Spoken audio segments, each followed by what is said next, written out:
오늘은 제가 목사님을 대신해서 이렇게 말씀을 전합니다. 오늘 저는 끝까지 사랑하신 예수님이라는 그런 제목으로 여러분과 함께 말씀을 나누고자 합니다. 9.11 테러 때 있었던 실화입니다.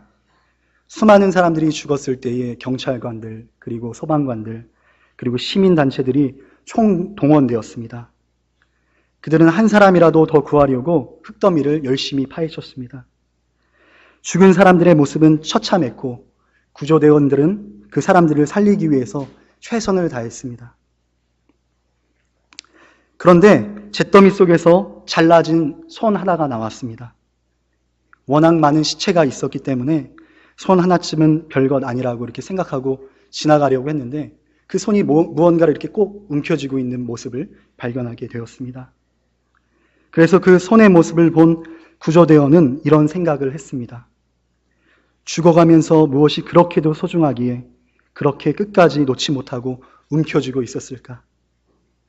궁금해서 잘라진 굳은 손을 이렇게 펴보았더니 거기엔 다름 아닌 어린아이의 손이 들어있었습니다.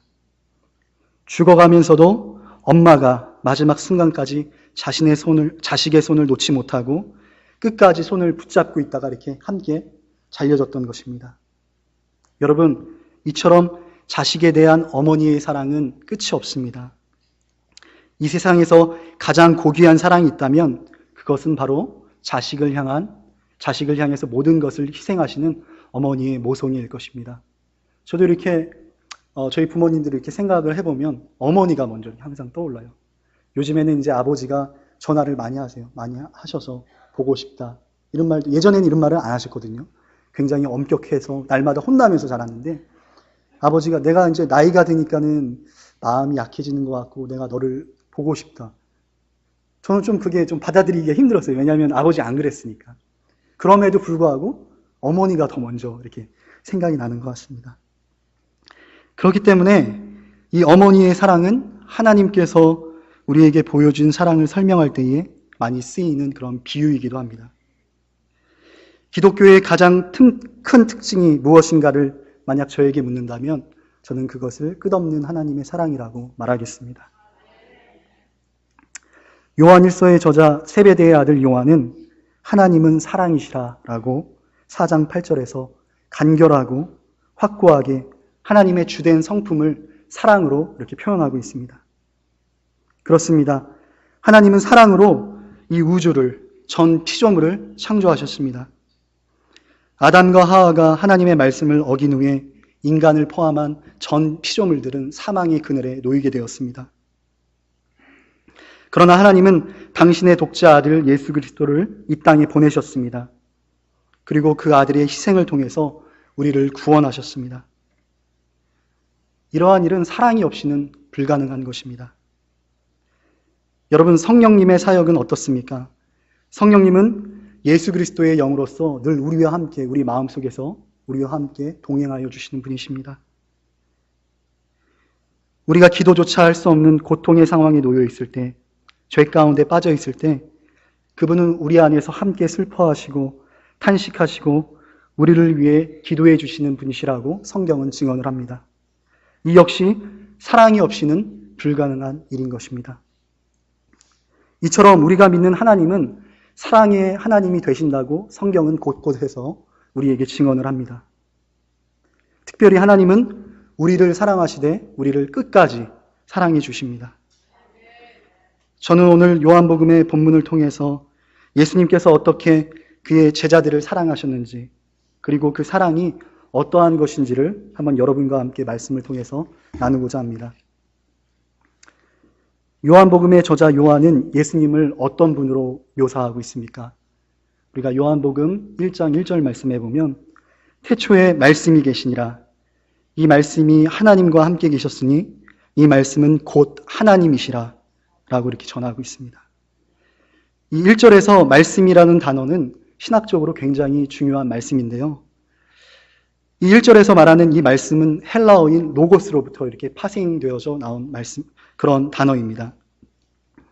이는 또한 하나님의 말씀, 신적인 이성의 원리, 그리고 창조의 질서, 그리고 결국에 가서는 예수 그리스도로 이렇게 번역되어질 수 있는 단어입니다. 그러니까 요한은 이 땅과 하늘이 생기기 전, 창조가 되기 이전에 예수님께서 하나님과 함께 계시던 분으로 이렇게 증언을 하고 있는 것입니다. 2절, 3절 말씀에 보면 그가 태초에 하나님과 함께 계셨고, 여기서 그가 누구입니까? 그 말씀이 예수 그리스도가 하나님과 함께 계셨고, 만물이 그로 말미암아 지은 바 되었으니 지은 것이 그가, 누가요? 예수 그리스도가 없이는 된 것이 없느니라 라고 요한은 증언합니다. 그러니까 예수님께서는 하나님께서 천지를 창조하셨을 때에 함께 계셨을 뿐만 아니라 그 창조 사역에 동참하였다는 그 사실을 우리는 이 구절들을 통해서 알 수 있는 것입니다. 요한의 증언을 통해서 우리는 성부와 성자와 성령의 삼위일체의 신비를 조금 엿볼 수가 있습니다. 삼위일체 신학은 기독교에서 중요한 신학인데요. 하나님의 신성을 말할 때에 하나님은 한 분이시지만 세 위격을, 세 인격을 소유하시고 세 위격을, 세 인격을 소유하시지만 한 분으로 묘사해요. 그러니까 한 본질을 소유하면서도 성부와 성자와 성령, 이 세 인격이 사랑의 관계성 안에서 이렇게 함께 공존하고 존재한다는 것입니다. 굉장히 어렵고 신비로운 그런 묘사입니다. 그러니까 요한은 예수님께서 하나님과 공동 본질을 소유하고 있는 전능하신 분, 하나님과 같은 분, 하나님과 동등한 분으로 묘사하고 있는 것입니다. 그런데요, 하나님의 큰 계획 안에서 그 말씀이시고 하나님의 아들이신 예수님께서 이 땅에 오셨습니다. 그리고 우리를 구원하시기 위해서 인간의 몸을 입으셨습니다. 여러분 한번 하나님과 인간 사이에 있는 그 큰 거리감을 한번 생각해 보시기 바랍니다. 하나님께서는 얼마나 높고 거룩하시고 영화롭고 존귀한 분이십니까? 반대로 우리 인간들을 생각해 볼 때 우리 인간은 너무나 낮고 또 죄로 인해서 오염되어 부패하고 더러운 그런 존재입니다. 그런데 하나님의 아들이신 예수님께서 인간의 몸을 입으신 것입니다. 왜 그렇습니까? 그것은 바로 우리를 너무너무 사랑하셨기 때문에 그 몸을 입으신 것입니다. 저에게 8, 9년 전에 하나의 재미난 기억이 있습니다. 저는 누나가 한 명 있고 조카가 2명이 있습니다. 조카 중에서 막내인 예준이가 이제 막 기저귀를 벗으려고 할 때였습니다. 바지를 입지 않고 그냥 기저귀만 찬 채 이렇게 막 뛰어다니는, 뒤뚱뒤뚱거리면서 뛰어다니는 그런 모습이 너무나 귀여웠습니다. 그때 기저귀를 벗는 훈련을 했기 때문에 저희 누나는 한바탕 이렇게 전쟁을 그 조카와 치러야 했습니다. 그런데요, 기저귀를 벗겨놓으면 막 애기들이 막 뛰어 돌아다니다가 아무데나 막 똥도 싸고 막 오줌도 싸고 하면서 막 돌아다니는 것입니다. 그럼 이제 엄마한테 이제 혼나죠, 호되게. 어느 날 저하고 잘 놀고 있던 저희 조카가 갑자기 제 시야에서 사라져 버렸습니다. 제가 막 한참을 찾던 중에서 그 아이가 아무도 없는 방에서 이렇게 엉거주춤으로 이렇게 똥을 싸는 그 응가 작업을 하는 그런 모습을 제가 발견하고 서로 이렇게 눈이 이렇게 서로 이렇게 마주쳤어요. 그 아이는 어떤 특별한 비밀을 들킨 것처럼 볼일을 보는 중이라 이러지도 저러지도 못하고 그 자세로 있는 거예요. 그렇지만 계속 저에게 눈을 이렇게 바라보면서 어떤 신호를 계속 주는 것 같았어요. 볼일 보고 있으니까 나 쳐다보지 마라. 그런 신호를 제가 받았던 것 같습니다. 네. 저는 그 모습을 보고 웃겨가지고 그냥 막 웃었어요. 막. 자기도 이제는 대소변을 함부로 싸면 안 된다는 그런 사실을 엄마와의 훈련을 통해서 이렇게 배웠던 것이죠. 그러니까 그렇게 멀리 떨어진 아무도 보이지 않는 방에 가서 그 일을 했고요. 그런데요, 이 녀석이 기저귀를 갈아달라고 엄마 앞에 이렇게 벌러덩 이렇게 눕습니다. 저희 누나가 기저귀를 벗기니까, 저도 거기 있었는데 벗기니까 막 배설물이 막 보이기 시작하는 거예요. 저는 좀 놀라기도 하고 막 더럽기도 해서 막 이렇게 소리를 지르면서 몇 발자국 뒤로 이렇게 막 물러났습니다. 그런데 기저귀를 갈면서 저희 누나가 하는 말, 우리 아들이 뭘 먹고 이렇게 변 색깔이 이쁜 거야. 그렇게 얘기를 하는 거예요. 네. 그리고는 그 조카의 배 위에다가 바람을 한번 푹 이렇게 불어주니까 조카가 까르르 하고 웃어요. 이처럼 엄마의 눈에는 아기의 변도 이렇게 이쁘게 보이는 것입니다. 여러분, 제가 이 이야기를 왜 하겠습니까? 사랑하면 취해 보이는 것도 더러운 것도 용납이 되는 것입니다. 예수님께서는 우리를 너무나 사랑하셨기 때문에 우리를 죄로부터 구원하시고자 하늘 보좌를 버리시고 추하고 더러운 인간의 몸을 입는 것도 마다하지 않으셨습니다. 예수님은 그의 공생의 기간을 통해서 그가 얼마나 우리를 사랑하셨는지를 그의 몸소 행위를 통해서 우리에게 보여주셨습니다. 예수님은 눈먼 장님을 고쳐주셨습니다. 혈루병으로 고통을 당하던 여인을 치료해 주셨습니다. 굶주리고 있었던 큰 무리들을 먹여주셨습니다. 사흘 동안 죽어 있었던 나사로를 그 능력으로 살리셨습니다. 그 사회로부터 지탄받고 멸시받았던 세리와 창녀와 죄인들의 친구가 되어 주셨습니다. 여러분, 어떻게 이러한 일들이 가능했을까요? 그것은 바로 예수님은 섬김과 동정심과 사랑으로 그 마음이 가득가득 채워 있었던 분이시기 때문입니다. 여러분, 오늘 본문의 1절 말씀 보니까 유월절 전에 예수께서 자기가 세상을 떠나 아버지께로 돌아가실 때가 이룬 줄 아시고 라고 이렇게 말하고 있습니다. 이것은 다르게 말하면 예수님께서 이제 곧 자신에게 십자가의 고난이 닥칠 거라는 그런 사실을 알았다는 것입니다. 이렇게 긴박하고 두려움이 가득 찬 상황 속에서 주님은 과연 무엇을 하셨을까요? 그 다음 내용이 중요합니다. 세상에 있는 자기 사람들을 사랑하시되 끝까지 사랑해 주셨다라고 성경은 말씀하고 있습니다. 여러분, 우리가 누군가를 잠시 동안 사랑하는 것이 쉽습니다. 그렇지만 누군가를 오래도록 끝까지 사랑하는 것은 굉장히 어려운 일입니다. 우리 평범한 사람들은 누군가를 잠시 동안 사랑할 능력이 있어요. 그래서 인간의 사랑이 종종 끓는 주전자에 잘 이렇게 비교가 되죠. 사랑이 확 끌어올랐다가 확 식어버리는 것입니다. 여러분, 한번 연인들의 사랑을 생각해 볼까요? 연인들이 처음 사랑을 시작할 때 그들은 마치 자신의 생명을 다 줄 것처럼, 그리고 끝까지 사랑할 것처럼 그렇게 사랑을 합니다. 그러나 곧 그들 사이에 충돌이 발생하고 싸움이 시작되고 관계가 쉽게 깨어진다는 것을 우리가 목격하게 됩니다. 이유가 무엇입니까? 그것은 바로 우리가 누군가를 조건적으로 사랑하고 있기 때문입니다. 만약 우리가 누군가에게 이만큼의 사랑을 베풀었는데 이만큼의 사랑이 그대로 나에게 돌아오지 않는다면 그 관계에는 위기가 오는 것입니다. 사랑이 증오와 어떤 미움으로 변할지도 모릅니다. 오늘날 얼마나 많은 사람들이 이혼을 합니까? 게다가 얼마나 많은 가정 폭력이 우리 주위에서 발생하고 있습니까?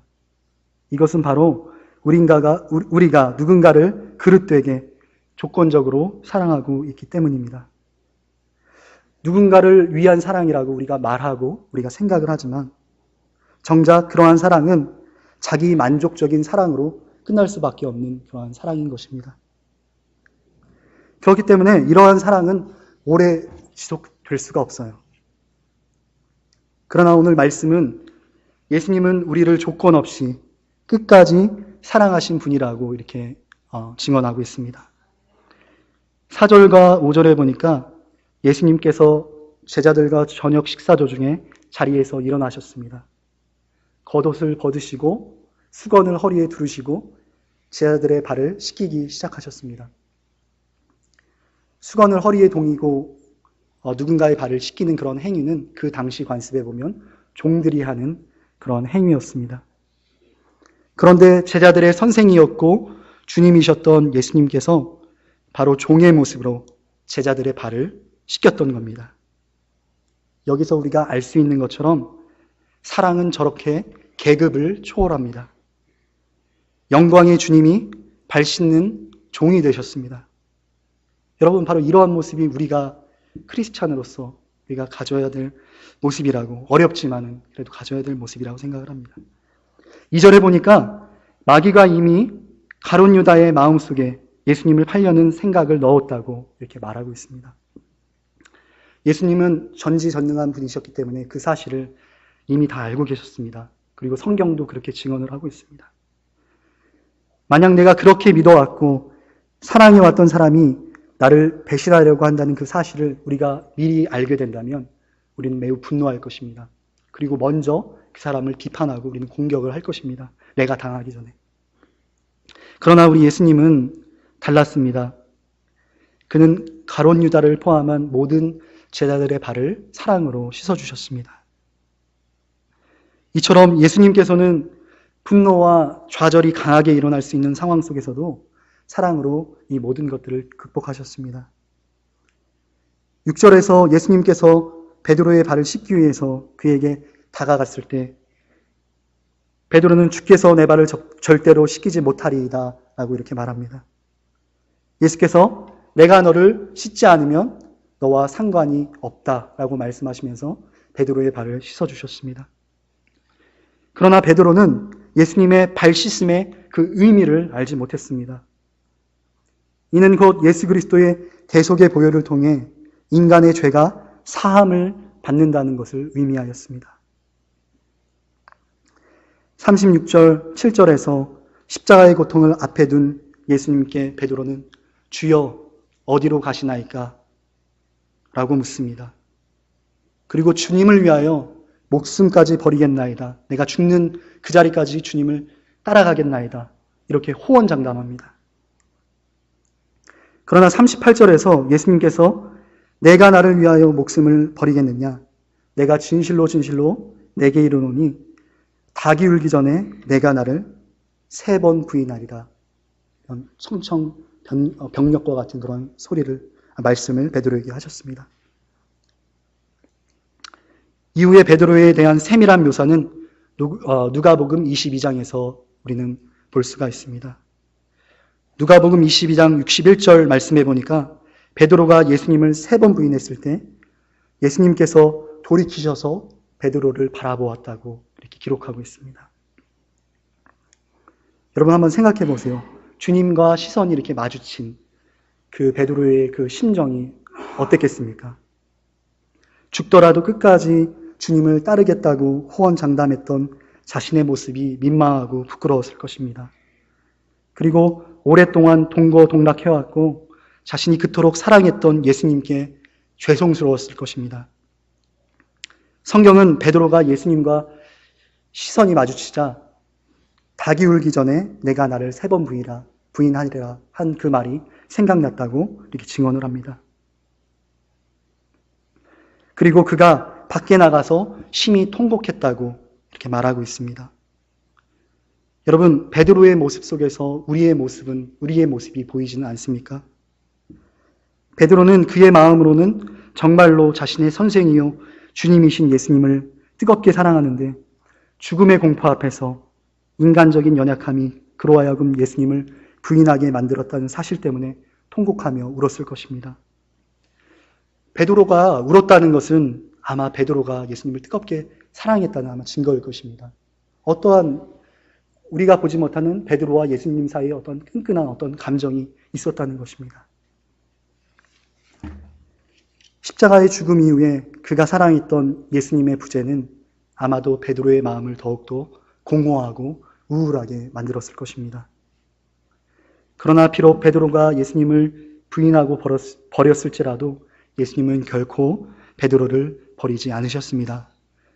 요한복음 21장에 보니까 예수님의 죽음 이후에 베드로와 다른 제자들이 그들의 이전 삶의 자리로 돌아갔다는 사실을 우리가 발견할 수 있습니다.